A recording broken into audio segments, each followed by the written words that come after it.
public hearing for proposed building. I'd like to open the meeting with a pledge of allegiance, please. Pledge of allegiance To the flag of the United States of America, and to the republic for which it stands, one nation, under God, indivisible, with liberty and justice for all. Okay, by state law, I have to notify you where the fire exits are. And I'm going to introduce myself as Woody Kissel, member of the Board of Fire Commissioners, Todd Jarvis, Dale Tatro, Chris Trombley, John Fillion is not here this evening. Steve Roy is the architect from Wegman and Lampier. Stan Bernee is the facilities design planner. Dale Tatro is going to moderate this meeting, and he'll acknowledge those who have any questions as we move forward. And Corey Thompson would like to say a few words before we start.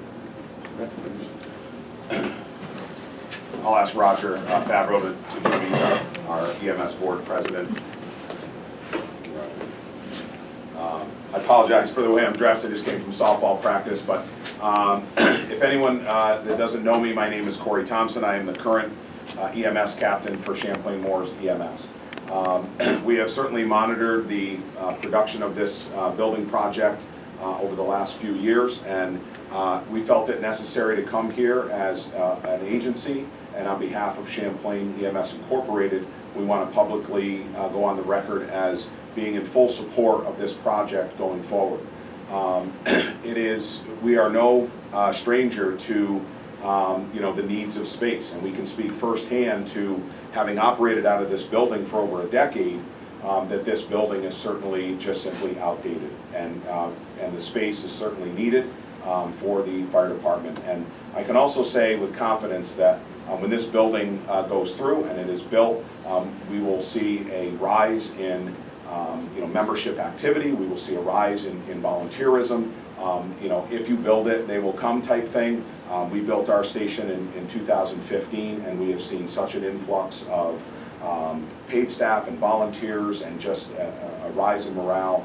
It is a great thing. So I certainly commend all of these folks sitting up here for their longevity and their aspirations to see this building project through. As a 20-year veteran of the fire department myself, I am certainly proud of this project as well. And on behalf of our entire board who is here tonight in the audience, we want to again say how much we are in support of this project, and we can't wait to see it go through. So thank you for your time. Thank you very much. Enjoy the night. Very good. Thank you, Corey. Thank you. So we're going to do this by raising of hands, and anyone who would like to ask questions at this point in time, any question is wide open, and I will direct you to which direction. So anyone who would like to ask a question of the board members, or Stan, or Steve, please do so by raising your hand. Could I have one of the firemen bring in the floor plan and put it on the easel behind you? Oh, yes. Yeah, if I could, if we could have Stan maybe just give us a history of what we've done since 2006, if you don't mind. That would be perfect. What he does. Yes. My name is Stan Bernee, I've already been introduced. I've been doing facilities planning now for more than 20 years, and actually even longer than that. Just to give you an idea, I used to be the manager of facilities planning for the hospital over in Berlin. Okay. And one of the things that I saw when I was doing that is how much that before you got to designing a project, it really helped you if you got a good idea of what your needs were, what the requirements, so that when you spoke to the architect, he wasn't trying to be a mind reader. Still have to do that a fair amount, right, Steve? And the reason why I give that introduction is my shins have been barked enough times over the years on projects, and that was through learning the hard way that planning was useful. So back in about 2006, I was approached by Chris to help out.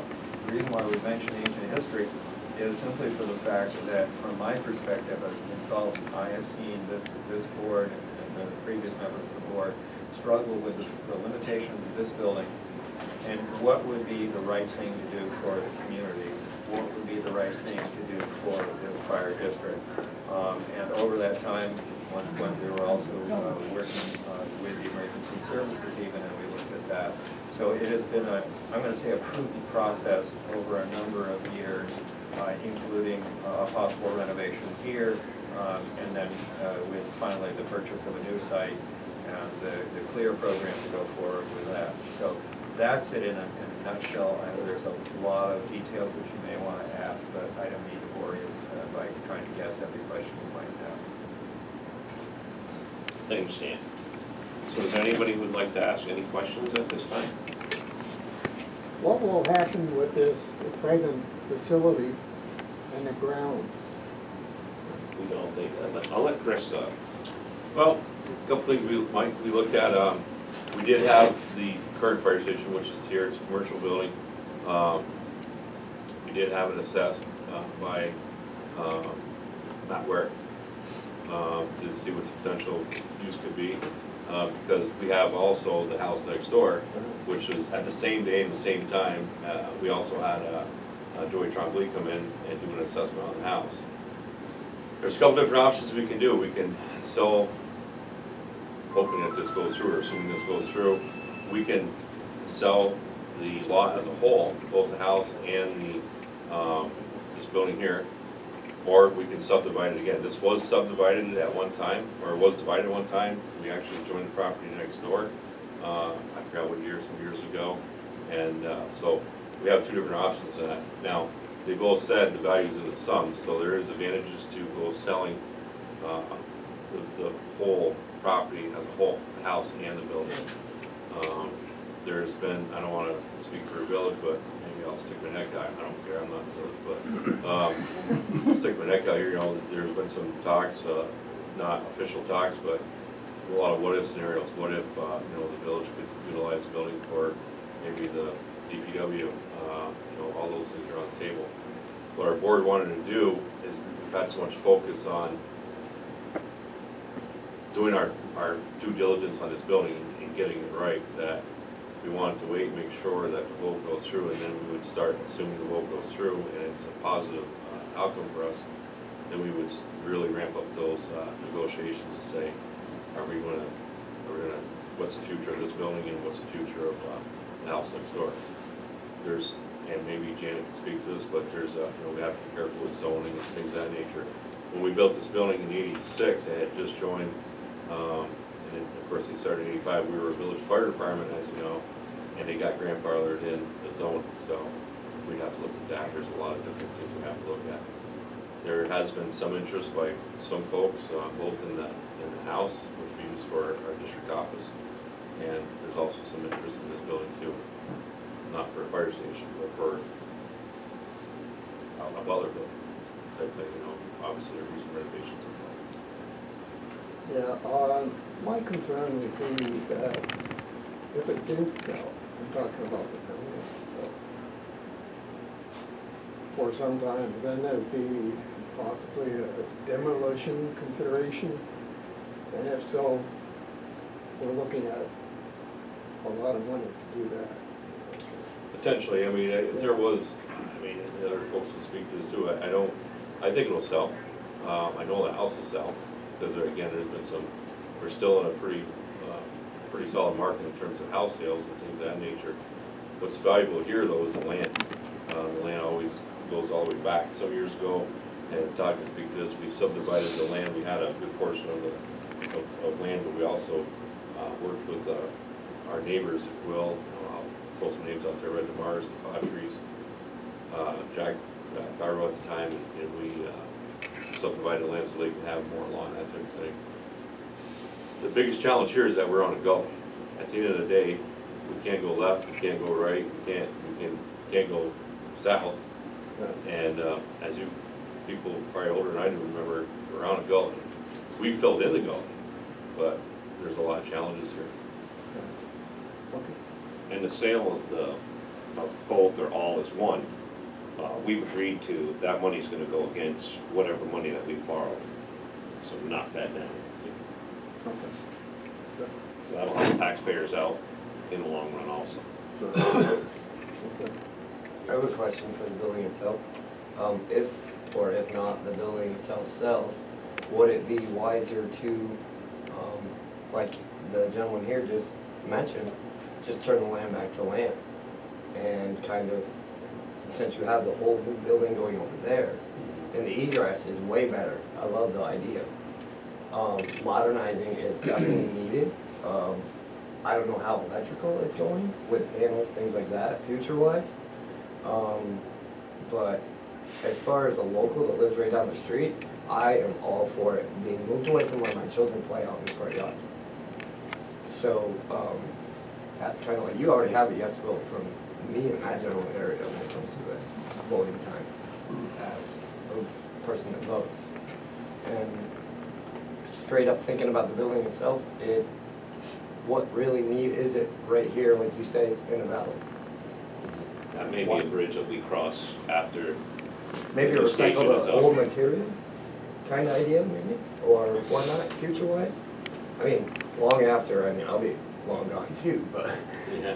I'm just thinking, you know, of our kids' per se. Right. What are they gonna see? That's the way I think. But for what it's worth, as a utility building, it's still useful. Absolutely, Okay. absolutely. So like DPW, like you said, absolutely would be definitely beneficial, or even someone in environmental protection or something for say that, because right there's your environment, Yeah. right out the back window. And the former gully actually kind of divides what were the former two lots. Yeah, So and then- they're both useful. Erosion, thoughts of water, new walkways, things like that. That is so cool. Yeah. It doesn't meet standards for a current fire station, but it's still useful. Still useful, absolutely. And the house, like you say, eventually somebody can reside there, no worries. People need places to live every day.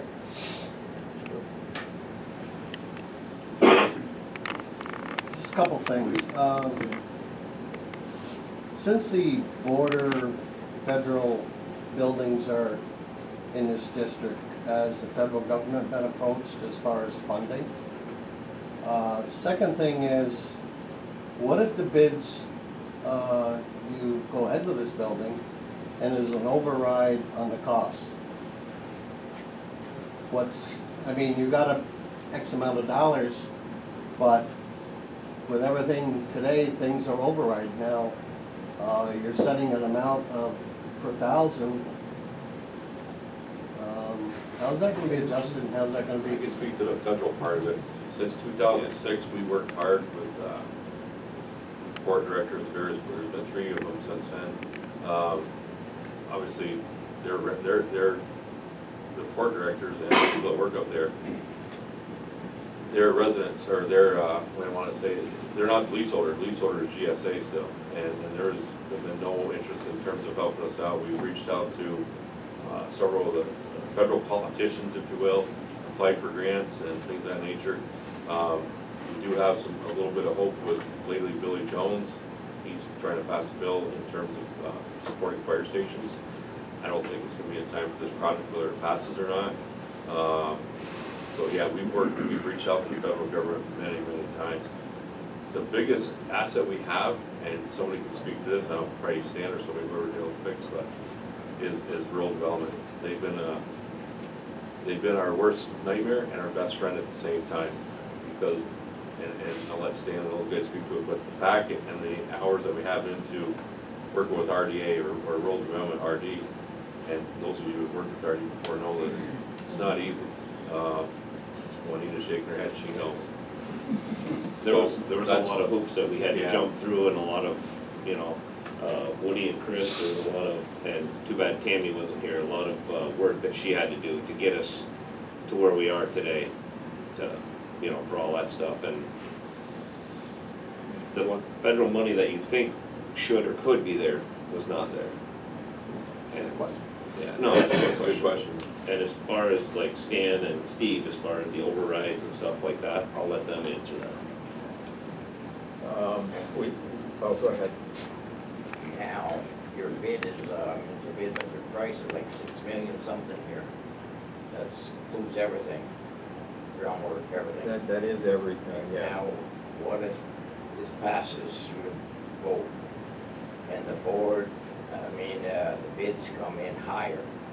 Does they get kicked out? I mean, is the bid there, say the bid comes in like 8 million, bill it. That's what What's gonna happen there? Same thing we would do.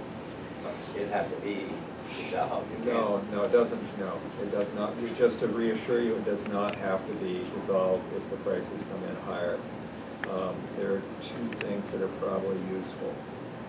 In fairness, this is, because of the requirements of the USDA loan application, we have to go out for the bond vote before we have a final set of drawings.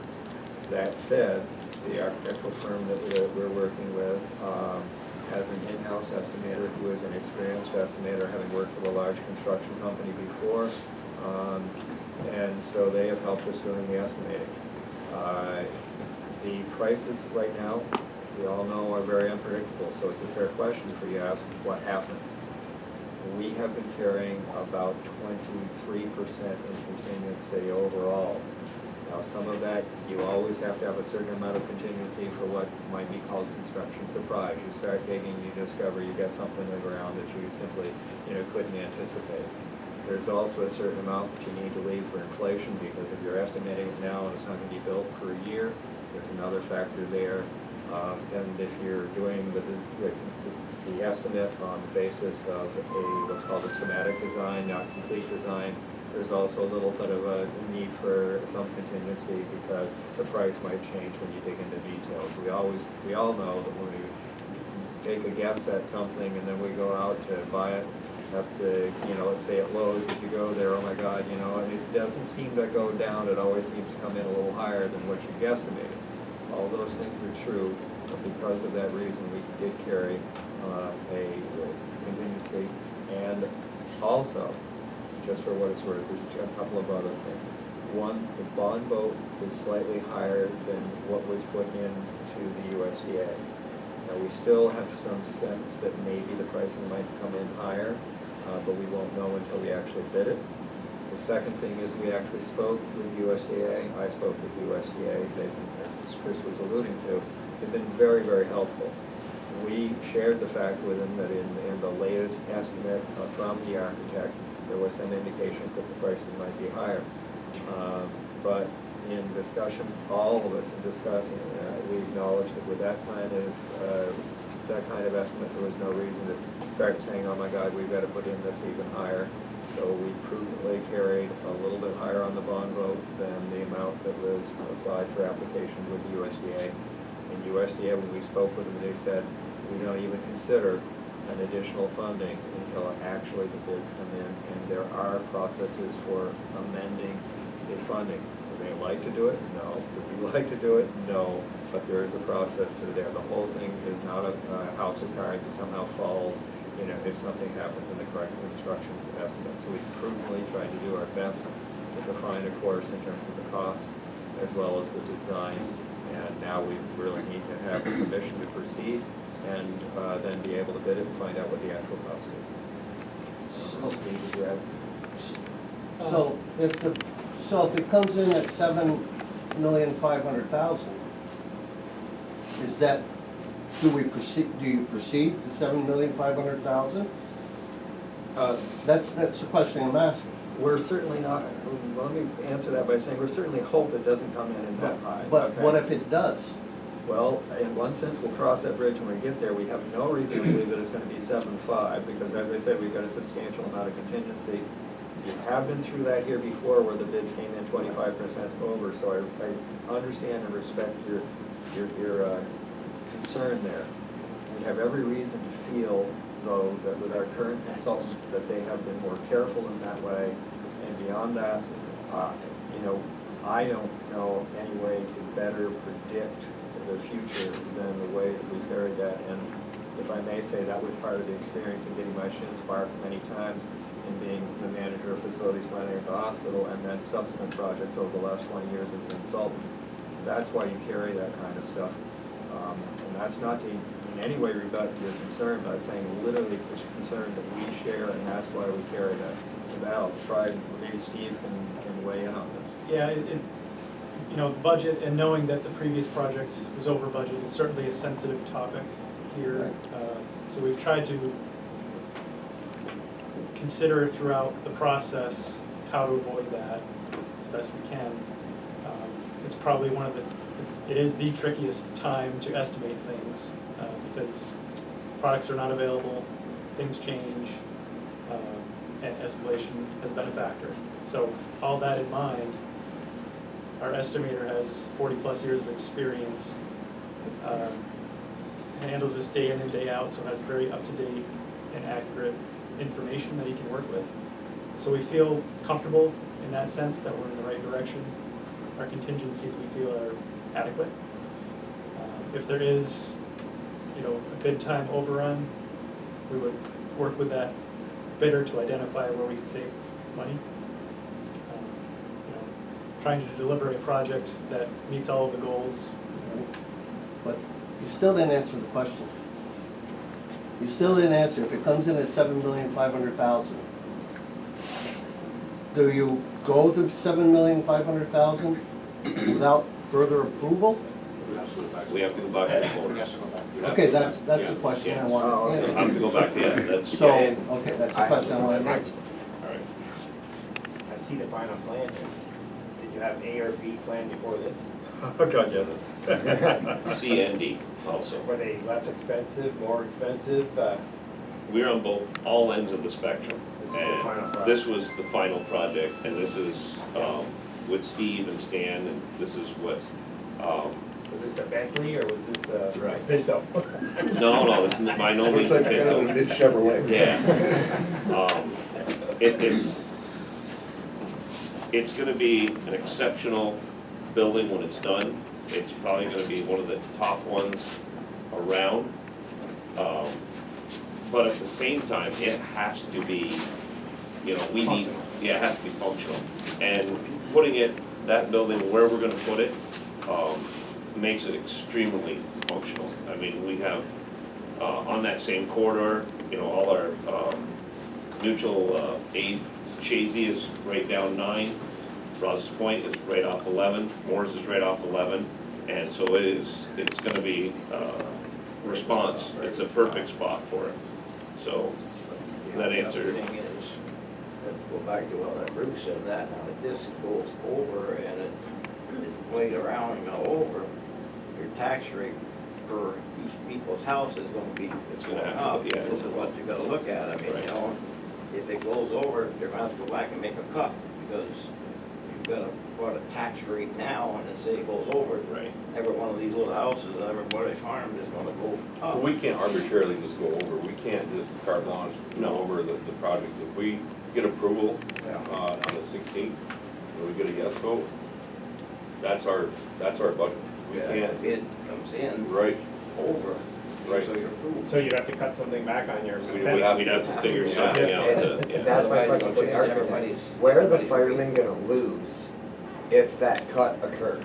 Where is it gonna happen in that building for the people that need it the most, really is the guys? Isn't the driveway, right? Is it the Yeah. driveway? That would be part of the consideration is what expenses can, Be a little loss, but they still benefit. can be either It could delayed come in low, or. too. Should come in low. Added later, maybe. Right, added later. Same idea. Right. Same idea. well, you mentioned the driveway, you wanna talk about. I believe we've already cut the driveway. We already cut the driveway. 60 feet. Right. Yeah. Right. You know, and that was, I can tell you there's probably about, I don't wanna guess, but at least 100 hours probably of just estimating, Right. to the point where, and I didn't do the estimate, his estimator did the estimate. So we there's a- can say that it's basically pretty much on point to where you're gonna meet. we don't- Yes. Yeah. That's what we can say, is that you guys are pretty much already on point. And that's awesome. I like that. And thanks to the hospital, bro. You did a great job. But we can't just arbitrarily, Right. if it's, let's say it comes in, it's not gonna come in, but if it does, we can't, this is our budget. That's what I So we wanted. have to go back and give permission. Work out something out. Calvin? I was wondering the same thing that Bruce was about if people were voting for 7 million or voting for the project. They're voting for the 7 million.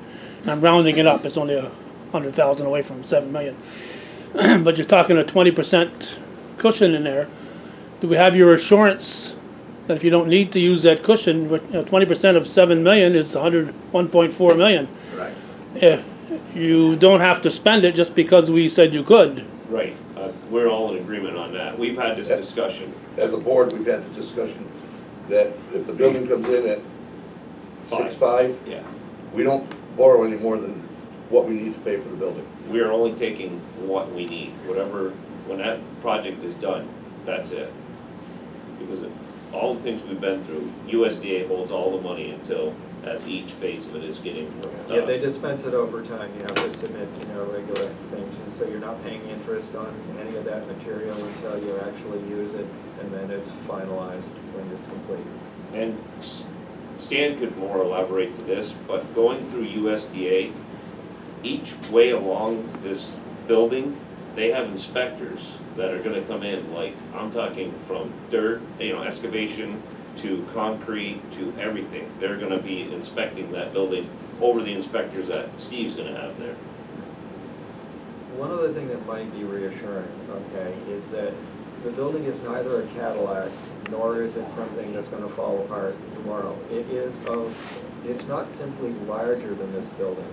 This building was more of a utility building, okay? That meets current standards for a fire station.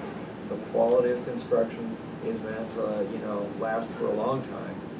At the same time, there's nothing in there that's gold-plated. The finishes are normal finishes. The only, quote, luxury you might say is some of the brick veneer on the outside, but that's far from a luxury if you're building a building like this. It's supposed to last for a period of time. So I would not characterize that as in any way extravagant, nor is in any way cheap. It is, you use the word on point. There's also been a lot of care to make it as efficient as possible, not in, just in terms of the wasted space. We've tried to really eliminate any amount of wasted. And is there new gear coming for them? I read that there might be new utilization of new gear in the building. Like the newer stuff that firemen need to be up to speed with what's coming next. Electronic cars, for instance, things like that in the area. What didn't you say you in advance you'd already purchased, We've already purchased for the previous project, the gear washing Right. for the members. They get all trashed. We have a gear washer, gear dryer. This building also gonna have ventilation for exhaust. Decontamination room for the firemen when they come back from fires. They can wash their stuff down right in this one room. It's contained in this room. From that room, it goes into the washer. It doesn't get traipsed all through the building. Now they come in through this door, walk into the bay, and it's black for 3 days after a fire. And your vehicles, also, you've been consistently purchasing vehicles in advance of this? All our vehicles are in real good shape. We've upgraded all our equipment over the last, 10 years? We don't foresee any major purchases for a vehicle right now for at least 25 years. And owned, we own every vehicle. There's no debt No debt. in the fire district. So the only debt that this fire district will have is when that station is built. I mean, every piece of equipment out there is what you taxpayers have provided for, and it's probably one of the nicest, like I said, one of the nicest lineup of equipment around. That should be explained when they vote. Right. Yeah. What's our length of time on the payback on that borrow kind of idea, you know what I mean? Like how I long believe taxpayers? it's 30 years. Is it 30 years Yeah. total? I thought so. I think that's pretty consistent with our heat. And obviously, if this lot is sold, you guys pay things down in advance, nobody's gonna try to, make people pay any more than they have to. If this is sold, the money from this and the house will go on the principal anyway. Right. We would make our own regular payments, but we'd add on to the principal. Very cool. Chris? If I can, maybe talk about the volunteer as president of what the stuff in the building, the kitchen and that type of thing, and what we've done with the fundraising. So what we're gonna do with the kitchen is Niagara Hose Company they're gonna buy all the appliances for the kitchen. The stoves, the refrigerators, the ovens, the pantry shelving, the electronic sign out front. Because that's a must, we must have one of them, keep the community aware of things. The firemen themselves have agreed to pay for that stuff out of their money, so that won't be coming out of the project. That's all done through, that was done through fundraising over the years and Just anticipation. money that we kept saving up because The calendar drives. we knew eventually we wanted to build it. Between breakfasts, donations, calendar drives. And that's, you know, Niagara Hose is a separate organization from the fire district. There's a lot of people kind of get confused.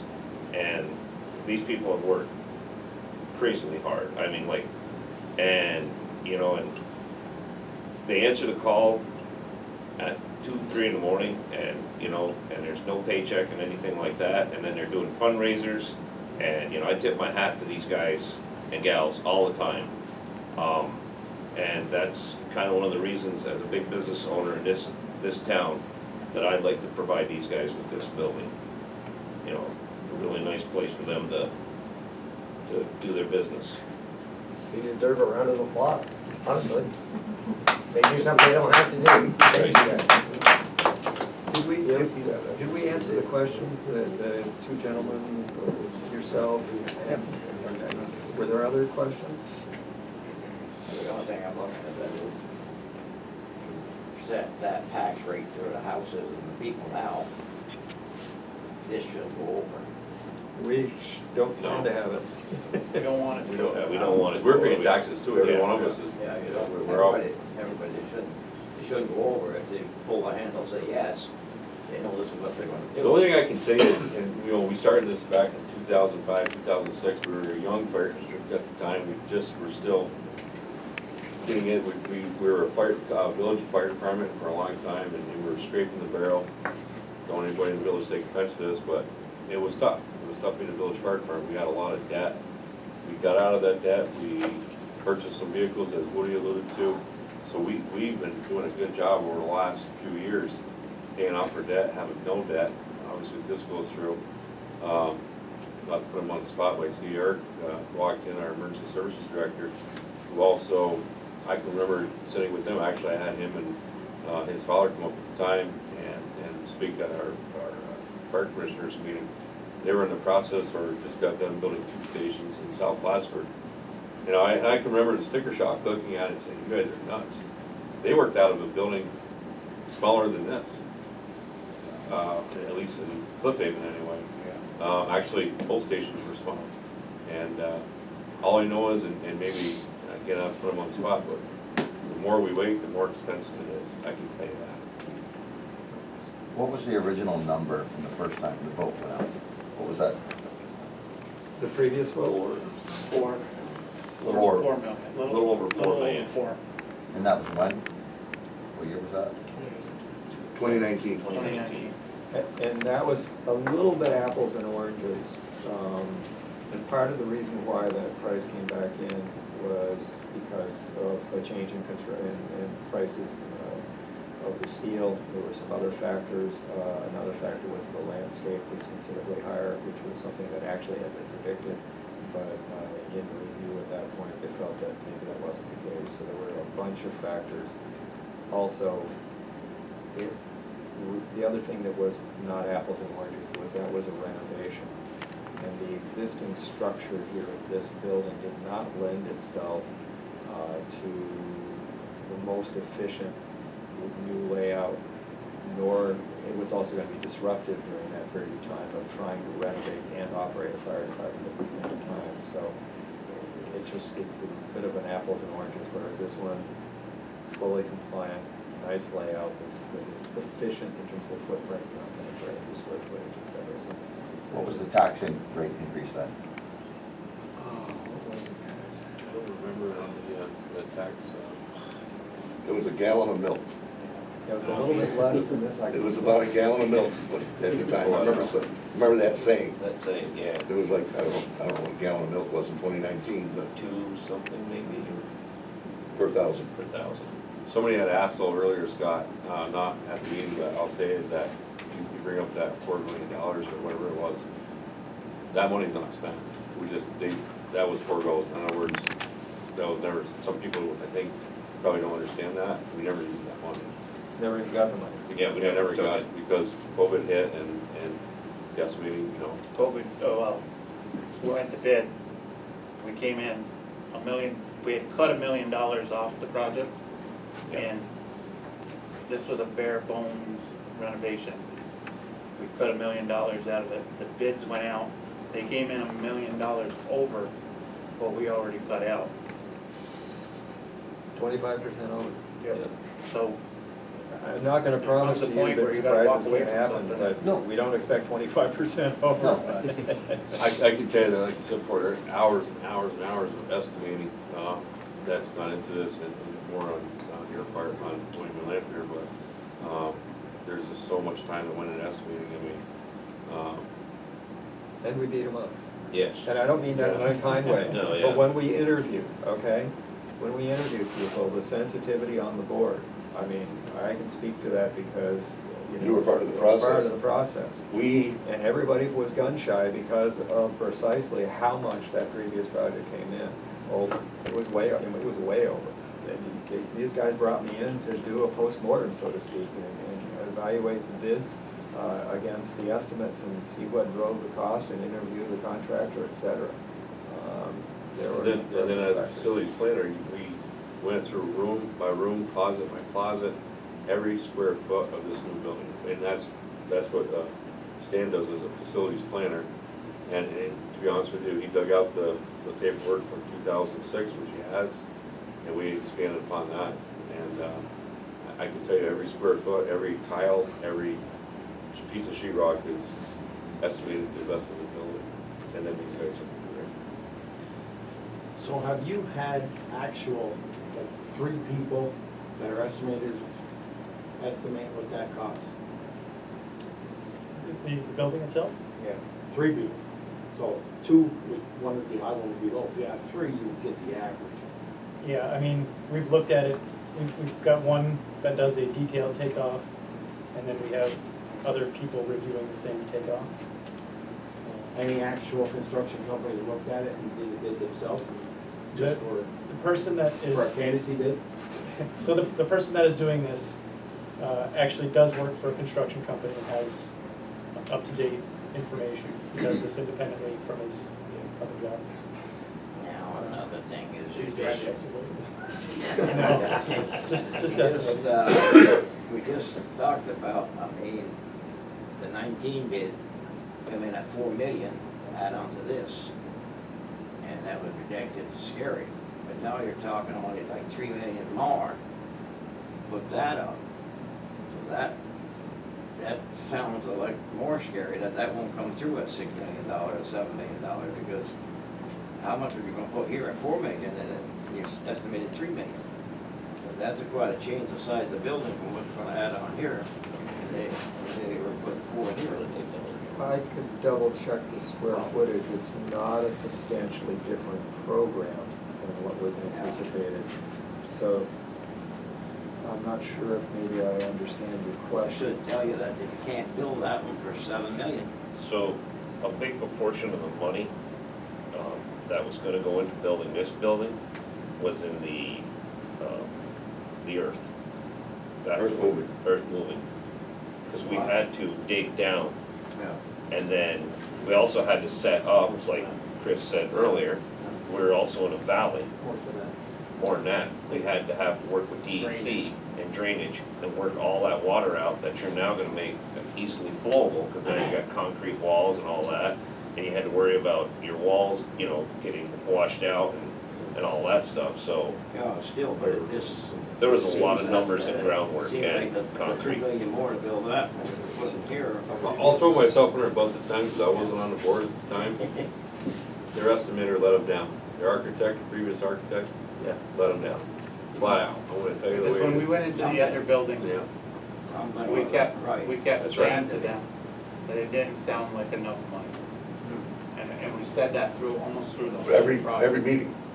And then when we got to the end, we bid it, we got approval and we bid it, we had one company build the building. So you didn't get any competitive bidding. Well, actually, you did get some competitive bidding, but the low bidder was 25% over, and the others were even more. And it was, I personally spoke with the project architect at that point. The project architect felt that their firm had indeed lowballed the thing. And that was for a number of factors. I don't need to give them a black eye. You know, but the fact of the matter is they did let the district down, and their own project architect acknowledged that in this particular case. And that's why during the bidding process, during the hiring the new architect on this, why a new site was chosen. You look right out the back and you can see how much of the grade goes up there. When you're trying to building back into the hillside, you know, that was expensive. Now, this has got a little bit of grade, but the filling on top of it. It makes sense, what we're talking about makes sense, because you're glad it didn't go through. Absolutely. Put it the other way, Absolutely. at 7 million, to build that, compared to 4 You years. still have an old building. I mean, it makes We sense. still have the same problem, and at the end of the day, we're trying to put a square peg in a round hole, or. It's like making fence. You know, you Tear can down do it. It We makes sense. could have built here. You're lucky it didn't go through. Right. I think you're right, Rob. Absolutely right, you're absolutely With right. this property here, there's a water main that comes right down between Red's trailer and this building and goes to the village street. So we had to put a wall in there, a cement wall. It was, I remember you did the work here. yeah, Ran some lines they behind fixed the the hole back. back up. Yeah. Sometimes you're thankful for, you know, the unanswered prayer. What's the square foot price? It didn't go through. Of the building, what's the size of the building and per square foot price? Let's see, answer It's that. 12,300 square feet. So what's that work out? So what's the number per square foot? Dollar figure? Let's, Have that handy? The yeah, actual- let's be careful there, because the number that's being bid, I'm not trying to, let me try to explain the cost a little bit, and then I'll let Steve answer your question, what's the price per square foot? Because the budget, the bond vote, remember, is for everything, including the design, okay, technical services, administrative overhead on that, you know, a small amount of equipment, Parking lot. you know, the road tails, the paving. No, that's covered by the fire company. Oh, that's right. Right. So, you know, with the exception of what they're chipping in, volunteering, that's a total absolute price. I'm talking about price per square foot of the building can be a little bit misleading. Now, it's a fair question to ask. You can say, okay, with everything all included, what's the price per square foot? And that's fair. Okay, and So, what? within 12,300. So, within a few dollars, the building itself, just the physical building, is $320 a square foot. And when you add in everything else, soft costs, land, engineering, everything, it's closer to 580, I think, if you look at a square foot basis. So, I don't recall the exact math, but it's in that neighborhood. And if I can, what's our biggest cost? Prevailing wages. Prevailing wages. That's quite honestly, and for those of you in government, understand, it's gotta meet the Wicks law. Gotta meet the Wicks law. I mean, that's what's, we built the EMS station up on Route 11. Same idea, different type of construction, but a whole different ballgame. Because we had, and I go flipping hats here, but we had somebody build that, contractor build that, and then we moved it. But that's, you can't do that here. We operate under the same roof as a municipality. So the town, the village, we have to operate under that same guidance. Eric, did you want to talk about any of the the struggles you guys went through in building yours, or? I can, I guess. You can say a couple words. Had to plan on speaking, I guess. Dollars and cents, not comparable, not even apples to oranges, because we did this in 2006, built in 2007 or 8. It's been a while now, it's hard to put the dates back together. But dollars and cents wise, not comparable. The conversation was the same. Talking about the square footage, talking about the cost per square foot. We had those same questions from the public, and the same concern that, hey, when you put this out to bid and come back, is it going to be there?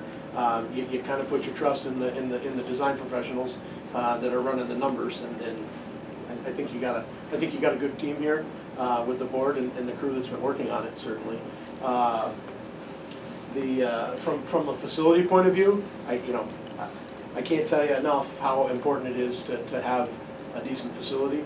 I've been up here when there have been emergencies, flooding, ice jams, fires, whatnot, and you come back to the firehouse and watch these folks try to do what they have to do to get the equipment ready to go again in the tight quarters here. It's a struggle. We live the same problem in South Plattsburgh. Set aside my job at the county, I've been a firefighter in South Plattsburgh for 32 years. Same thing, we had 2 buildings, but you could hardly walk between the trucks. When we finally were able to construct new buildings, so much easier to do the work you got to do, so much easier to take care of the equipment, and so much easier to be ready to respond, to be honest with you. Efficiency of time, giving you A like more. lot of things, just as a matter of, hey, on Monday night, we want to check the oil on the pumper. You want to check the oil and the belts on the pumper, you got to pull the truck outside. Yeah. So you're outside in January when it's 20 below zero doing that. You can't do it indoors. I mean, we were doing that stuff, and at this stage of the game, things like that tend to go by the wayside. So you're not taking care of your equipment as much because you just can't do it, or it's not easy to do, or not pleasant to do. So things tend to get looked over. A bigger building like this got clearance inside. You can raise the cab indoors, maintain the equipment better. There's just so many pieces and parts to it. The ability to do training. You got enough members. You want to do a training night, and put them in here and sit down and watch a video or talk about a call that happened last week or 2 weeks ago. You're probably much tighter than you are right here with this group tonight. A little more space makes it a little easier for people to do training and lay things out on the table and work. I mean, there's so many aspects to it that are important that I see that you're accounting for with this project. I don't know if you got any other questions or anything specific out of it. Take a stab at it. Eric's an engineer by trade, so he's seen us, he's been with us, I think, since day one, going through the different public hearings, and he's watched us, at least through a lot of our eyes anyway, working on this project. But I can tell you the estimating, as you know, as your previous career, is critical, and to Bruce's point. I think his comparison from one last thought on it. His comparison from the first project to this project, you're going down the right road to build a new building. After having gone through that, aside from my career doing building work, going through that with the fire department, we started out trying to build one. We have 2 stations. Build one new one and renovate another one. And after you really got into the renovation part of it, we ended up building a new second building. But after you got into it on the design side, it was a nightmare. You spend a lot of money and you still got a 50-year-old building at the end of the day. The front looks nice, and maybe the ceiling's higher here. In the back, it's still 50 years old. So the project to move to a new site and build a new building is the way to go. Mr. McCollum, Yeah, I'm just curious, how large is the fire district, and has it increased over the years, or has it, you think? So, the fire district is really the town of Champlain. I think we have those numbers here. What's the number? So it's obviously the whole town of Champlain, with the exception of the village of Ross's Point. And where's the square footage? The square footage, but So basically it goes to the town line road, and then it zigzags and it cuts, but I mean, it So goes, strictly the town, yeah, and it The goes, town of Champlain itself. in the village of Yeah. Champlain. and it goes all the way down to Point of Fair. Yeah, As far as the St. John's Road, right? that's right, Yes. yeah. Yeah.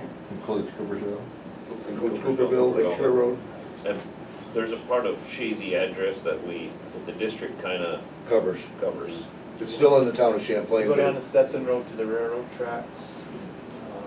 Our farthest point is the McBride Road.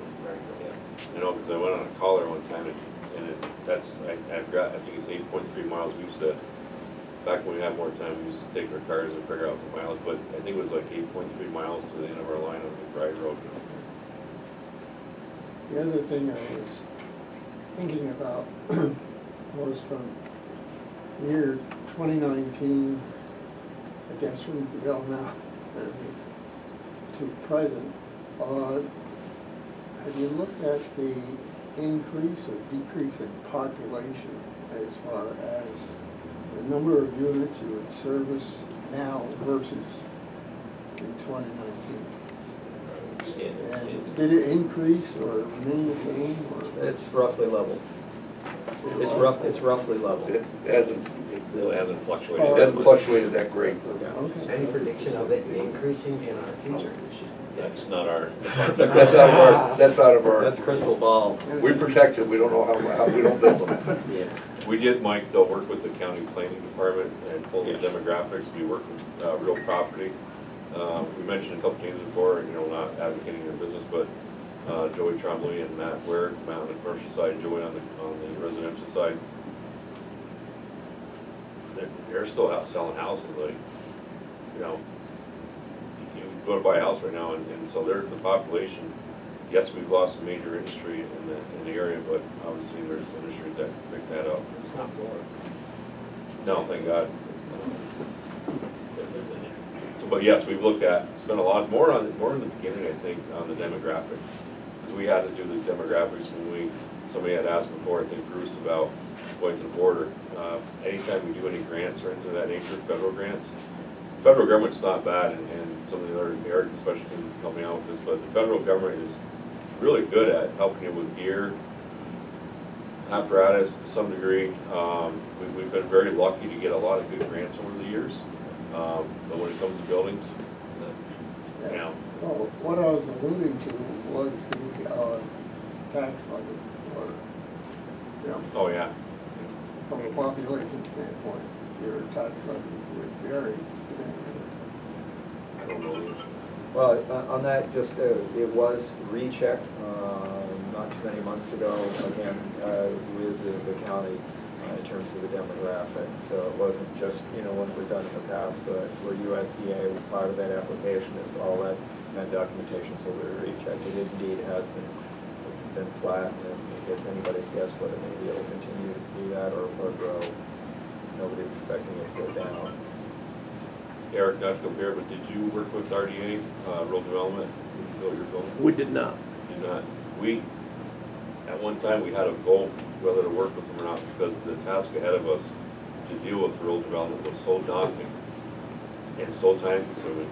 But luckily that's why we brought in, you know, we gotta give credit to Tammy, as Woody mentioned before, somebody mentioned before, our admin. And if we didn't have that, we made the decision to go with. We couldn't have did it. No, there's no way. We didn't have these resources. Not the easiest. And you guys know. Easiest to make up. We looked at bonding, and with the interest rates, the way they're stored out of sight, we kind of just put that back in the file drawer and said, stay there. Because the interest rates were so crazy. I mean, up 3.5%. Well, yeah, that's quite fair, because we looked at both commercial bonding, okay, versus USDA. And USDA was so much lower, you know, and they also, even though the application process is substantial, they were nice enough to, when they realized there was going to be a price increase, they pushed through the application in a month to make sure that they would beat the deadline of the increase in price that they knew was coming at the end of the year. And normally we would have been into January or February to complete the application. And they just pulled out all the stops and said, you know, we're going to get you the best rate. And when you compare that to a commercial rate, it saved a substantial amount of money for the voters, the taxpayers, you know, each year. And, you know, so it was well worth the extra time that, you know, Tammy and myself put in. You know, it was quite a bit of work. And they said that was one of the best applications that they ever saw. Said the best. The best that they ever saw for this local, even better than the village of Champlain. But they said it was one of the best, most comprehensive, and there was this numerous requests after, you know, you answered 10 questions. Every other day, there seems like there was something else. Right. So, much more prepared this time. Any other questions? One last question. If approval occurs, How soon do we expect construction to start? So the design sits at the design development stage right now. It will be a couple of months before the design is 100% complete, Okay, and at that point, it can be out for bid. So, very good. So we went through a project here in Champlain not long ago, the water district, and that went out to low bid. We all know how that ended up. Is that gonna be, are we going low bid just because, I mean, we need to look at that. You're absolutely right. On that. Yeah. Reputation is important. I agree. it has to be the lowest responsible bid. You heard the last word he just said? Responsible.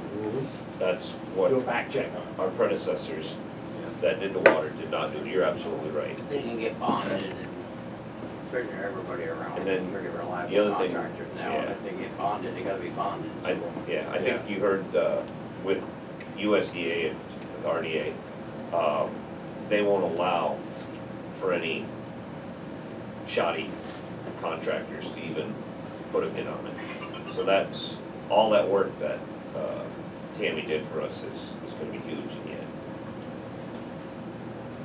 Really, definitely, it won't be going this year, but then you get your bonds, then You you wanna talk about schedule, or you wanna talk about schedule? Yeah. I think Steve see the rest is the schedule. Yeah, I mean, it'll be, I don't have a date to say it'll start. We do have quite a bit of time left this year, but if so, it'll be, winter construction, which is not. really, what would happen if it's turned down? That would Back to the drawing board. I don't think any of us wants to answer that question, but. Be back to the drawing board, or we'll just have, Yeah. Well, Plan B, no plan B? I think it would be, obviously, it would be disappointing. We have a very, very resilient group. I can tell you that. We were pretty encouraged by the last vote. Obviously, there was, I want to say, pretty, almost overwhelming support, or at least pretty positive support. I'm going to elaborate here, but since we put up that sign, I can tell you, and anybody at this table, I mean, we've had nothing but all kinds of great questions. The biggest positive, and I think everybody agrees, is the location. Egress, absolutely. Much better, the utilities are there, we planned for that, I think the location, and maybe, I think Eric or somebody had mentioned it before, it does play a big role in our response, it plays a big role, and we work closely too with, Ross Point, Warren, Shazy, and everybody, our friends in Canada. But one thing that helps us out is the recruitment and retention. So this is a recruitment and retention positive for us. We can build this. We're not building because we just want a new station. We've been at this for 20 plus years. If it doesn't go through, we'll have to regroup and do it again. I personally, I'm just speaking on myself, I personally don't feel that we should build here. And, we're at this location. If we build, we're still gonna have the same problems. And we're still gonna have a Butler building. But I can remember, and I think what you can too, is when we moved from the old station to up here. what's that, do you remember that? Todd, it was a Taj Mahal. It was good, but. This was a Cadillac at the time. This was a Cadillac at the time. But we also had, our major employer down the road, so it was nice that the employers, or time Harris, could let everybody out. It was easy for them. I remember the guys working at the shop. Calvin was in the fire department, but you can probably attest to that. It was nice. We got the school here. Our center of the community's moved. Not saying it's moved out of the village yet, but it's moved. And that seems to be the central point for us anyway. So we're assuming it's gonna go through. I've heard a couple, I wanna say negative. I don't think we've heard anything negative. We've heard some concerns. Good questions. Good questions. They've all been good questions. I do have to say, all very good questions. So, pray to God it goes through. Will we be discouraged if it doesn't? Absolutely, but. We're looking for the future. Yeah. I'm not gonna be here, most of the guys sitting at this table won't be here involved as we are with the fire department in 10 years. It's the young guys that's standing at the back door over here, they're gonna be up here, and they need something to work with. property, you were still there. Yes, we own that. Something else happened to go smaller or what, just still, that's still there. People gotta Yeah, realize. that property's bought and paid for. That's good. Same as like all the trucks out here, the town owns all these trucks, the fire district owns all these trucks. There's no bond, there's no loan. Every piece of equipment in here is bought and paid for with your tax dollars. And there's not a lot of fire districts that have the guys that I work with that are fiscally smart enough to do this kind of stuff. You know, I credit these guys that I work with. And the only loan that we'll have in this fire district will be this station. And there's not a fire station, I don't wanna say that, you know, but that can say that, make that statement, that you own every piece of equipment. And these guys over here do a hell of a job of maintaining it. And the other thing that I wanna kinda allude to, like Chris was saying, and Janet, knows this, that in some bad times, we have to move the trucks. These guys gotta move these trucks across these bridges because they can't, you know, they can't work out of the station. So sometimes we've had to work out of the EMS station, 3J, or Champlain Pete. There's flooding. Yeah, during flooding and stuff like that. That station up there, everything will stay right there. Everybody's insurance might go down with the faster response. You're absolutely right. There is that possibility too. That's something to consider. So that could change all of that stuff to the better. And if you don't have recruitment, you don't have fire. That's getting real tough this day and age. You know, they wanna work with a new fire station, everybody gonna wanna be there. We have a Bringing core up group of guys recruitment. that are probably 15 guys. We have a recruitment day on, I believe it's this Sunday, Yes. 10 to 2. Doors wide open, It'd be nice- everybody. It'd be nice if that was approved before they came in. Yeah, that would be. Well, 10 to 2 if somebody's interested. If it gets out there, the public sees it, there'll be people here. I think, Eric, you guys are seeing numbers go down in South Boston. Oh, yeah. I can tell you that building a new firehouse was a boost. We did see people see something new and want to be a part of something like that. So, you know, it isn't gonna solve your membership problems for a long time, but it doesn't hurt. Literally, when we finished those stations and moved in, we did see a boost in people. 3-4 people a year were actually joining on top of what we, you know, the 1 or 2 a year we were getting. So it's tapered off now, but that's a different problem since COVID. So I would hazard a guess that you might see a bump. People see something new and big going on, they want to be a part of it. So that's a plus.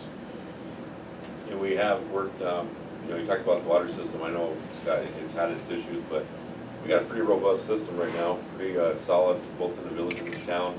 I'm on town water, only because the mall was there. We're lucky to have Janet, who's got some vision in the village, and we got Tom in the town, who's got some bigger plans for the town. But it's that water system, and our fire chief, John Fillion, worked hard, St. Junior, to work with ISO to reduce our insurance rates through a lot, not just through the water system, but there was a lot of aspects to that. So we actually got down from a level or a rating of. They changed the ratings, so I don't know exactly what the numbers mean, but our insurance rating at this point is what they refer to as a level 5/5Y. The insurance ratings go on a scale from 1 to 10, 1 being no fire department, 10, or the other way around, 10 being no fire department, 1 being the perfect fire department. So with the work that we've done over the last several years of documenting our water supply systems and improvements in the apparatus, we've been able to get in the middle of that range. So you were probably an 8 or a 9 before. We were a 9 outside of the village and I think an 8 in the village. So you've done a fair amount of work which impacts your rates. And along with that, somebody mentioned better response times affecting your insurance. Insurance rates are affected by distance from a fire station. So when we talk about the areas out on the McBride Road and the far reaches of our district, this location is going to make us more centralized. So there may be some people in those areas that we're currently getting lower ratings because of the distance from the fire station. It's not going to cover the whole district, but a lot of people probably will see improvements in their insurance rates because of the location being more centralized. Commercials. Okay, well. Any more questions? Seeing none, it's now 8 o'clock. Thank you for all the hard work on this project. Thank you for supporting Well, us. thank you for coming and showing interest in it. Yeah, it's really We good. appreciate that. Good questions. It's really Good good. questions. Hope we've answered your questions. If we haven't, if you see a truck in the yard, stop by. We'll find an answer for you. Yeah. We hope so too. Well, thank you all very much. Have a good night. Thank you. Okay, we found the 4 best looking guys out there tonight. And we're going to talk to these guys and they're going to jump in. We got Chris Trombley, Woody Kissel, Dale Tatro, and Todd Jarvis.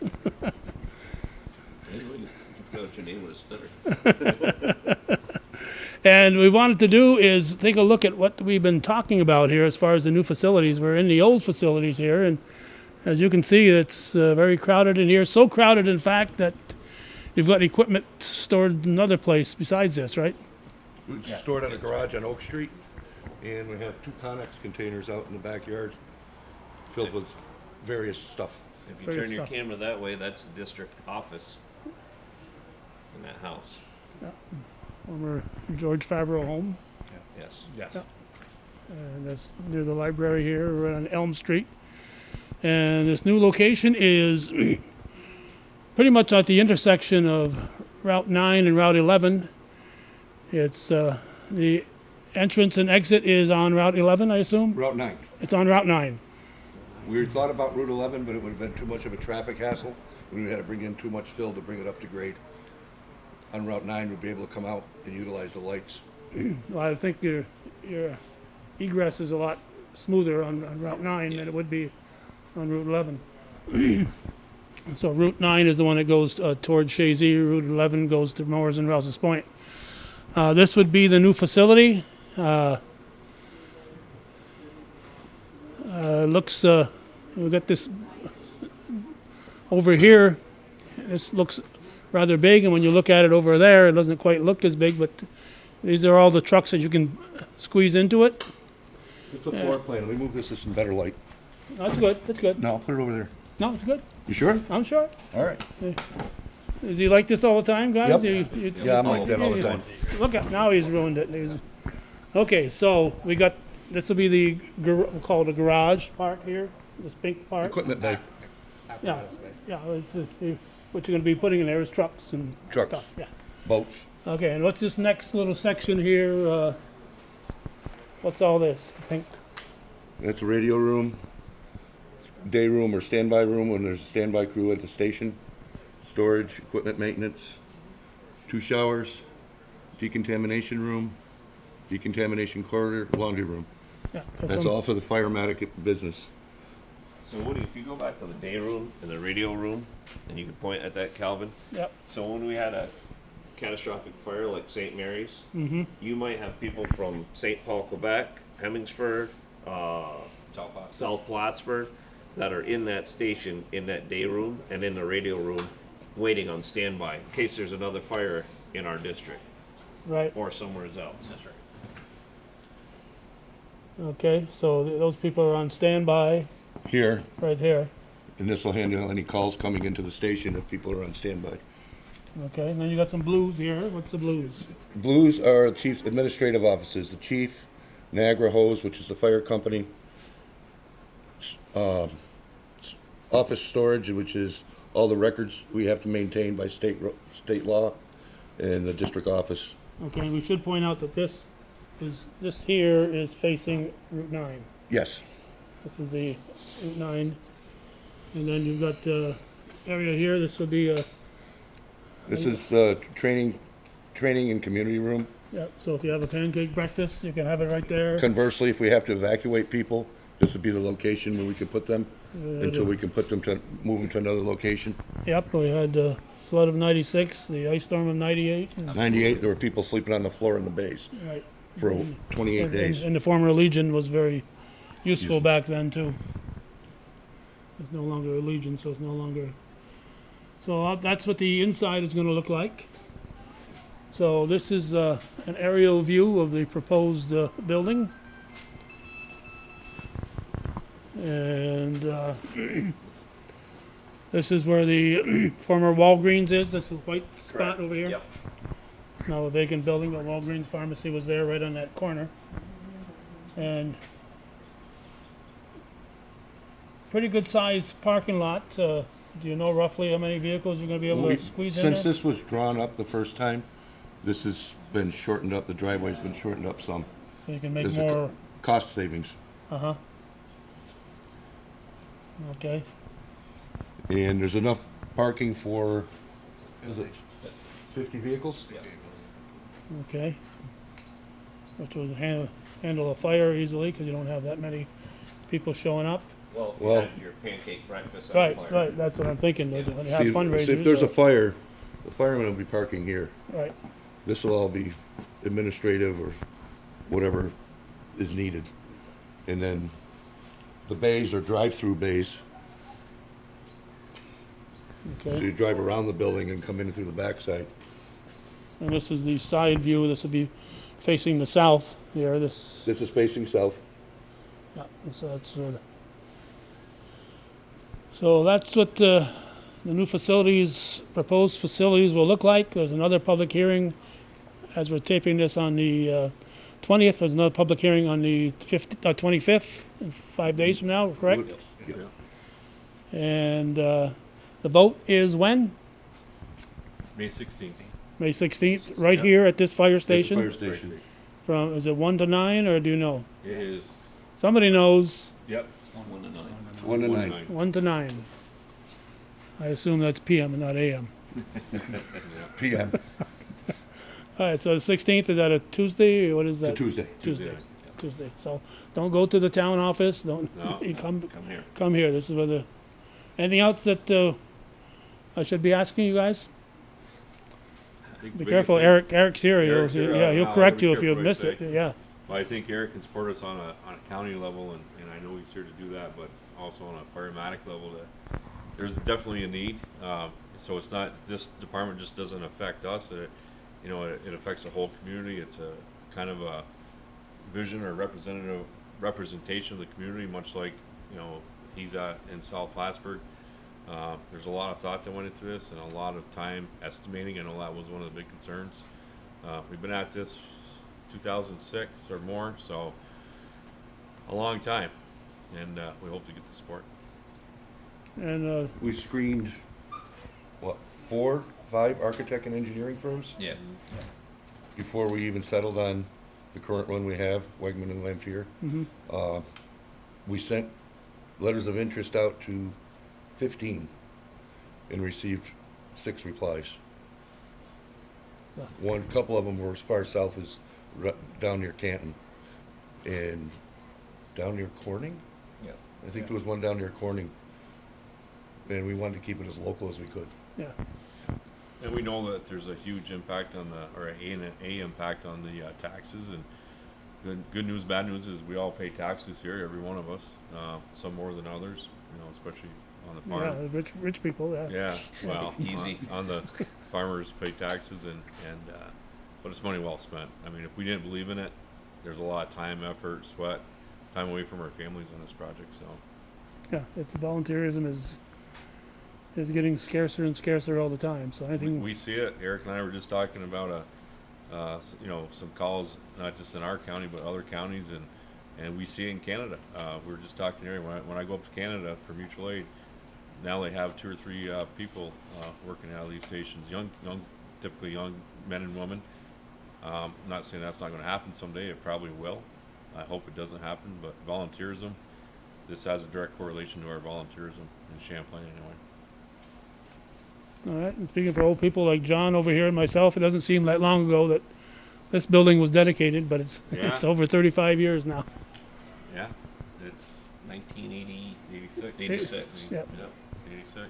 Yep. And Calvin was here. I was here And with the camera. time And he had flies. the video up not too long ago. Did ya? No, you did. Oh, yeah. Yeah. Yeah, yeah. Okay. Probably with Bob then. No, I was just Oh, covering it you. as an Oh, event. okay. Yeah. You only had one person staff at that time. Yeah, that's pretty. Bob did our first show just about this time of the year in 1989. And the Ridgeview Farm was being rebuilt. That was our first show, 1989. Well, I think it's an evolution too. I mean, we've evolved, like we said in the meeting, we've evolved from a village fire department, for those of us that remember that, and scraping the barrel and calendar drives, and we still do the the pancake breakfasts and all that kind of stuff. It's an evolution, and back then we evolved to this building here, well used, and now we're taking that next step in the evolution. Yeah, and now most of the firemen ride a truck to the fire. I can remember the old fire truck going by my house and Picking you up. and the cars following it. Oh, that's true Yeah. too. I remember that all the guys used to see. Yeah, Used all to follow. the and, firemen, and also some spectators would also follow. and some spectators, and Well, I remember Church Street, and if the truck wasn't full, you took the bar light out. yeah, that's right. You have to have enough weight. Yeah, it had water in it, or else it wouldn't fit through the Oh, door. okay. All righty, thank you, folks. Thanks, Cal. Thanks, Cal.